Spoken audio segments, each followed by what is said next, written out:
అనంతపురం జిల్లా ఆసుపత్రులకు పెండింగ్ లో ఉన్న 2,700 కోట్లకు పైగా ఆరోగ్యశ్రీ ఏహెచ్ఎస్ బకాయిలు విడుదల చేయాలని సిపిఐ ఆధ్వర్యంలో కలెక్టరేట్ కార్యాలయం వద్ద నిరసన కార్యక్రమం చేపట్టారు. కార్పొరేట్ ఆసుపత్రులకు బకాయిలు పడ్డ నిధులను వెంటనే విడుదల చేయాలని నినాదాలు చేశారు. ఈ సందర్భంగా సిపిఐ జిల్లా కార్యదర్శి పాల్య నారాయణ స్వామి మాట్లాడుతూ ఆరోగ్యశ్రీ బంద్ చేయడంతో ప్రజలకు వైద్యం అందగా తీవ్ర ఇబ్బందులు పడుతున్నారని, కూటమి ప్రభుత్వం అధికారంలోకి వచ్చినప్పటి నుండి వైద్య సిబ్బందికి జీతాలు ఇవ్వట్లేదన్నారు. గత నెల 25వ తేదీన ముఖ్యమంత్రిని నెట్వర్క్ ఆసుపత్రి యాజమాన్యాలు పెండింగ్ లో ఉన్న బకాయిలను విడుదల చేయాలని తెలియజేశారన్నారు. రాష్ట్ర ముఖ్యమంత్రి వైద్యారోగ్య శాఖ మంత్రి ఆరోగ్యశ్రీపై స్పందించాలని విజ్ఞప్తి చేశారు.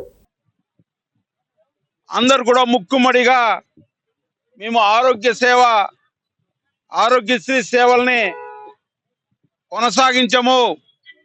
ఇప్పటికే మాకి దాదాపుగా 2,700 కోట్ల రూపాయలు రాష్ట్ర ప్రభుత్వం నుంచి రావాల్సినటువంటి డబ్బులు ఉన్నాయి. మా ఆసుపత్రుల నిర్వహణ కష్టంగా ఉంది.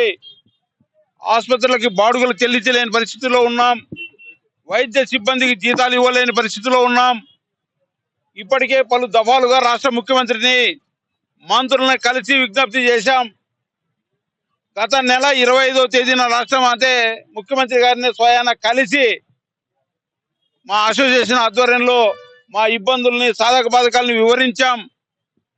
మేము ఇవాళ నుంచి కొత్తగా పేషెంట్లని ఆరోగ్యశ్రీ నెట్వర్క్ ఆసుపత్రిలో చేర్చుకోవడం లేదు, వైద్య సేవలను నిలిపివేస్తా ఉన్నాం అనేసి నెట్వర్క్ ఆసుపత్రుల యాజమాన్యం అసోసియేషన్ వాళ్ళందరూ కూడా స్పష్టం చేశారు.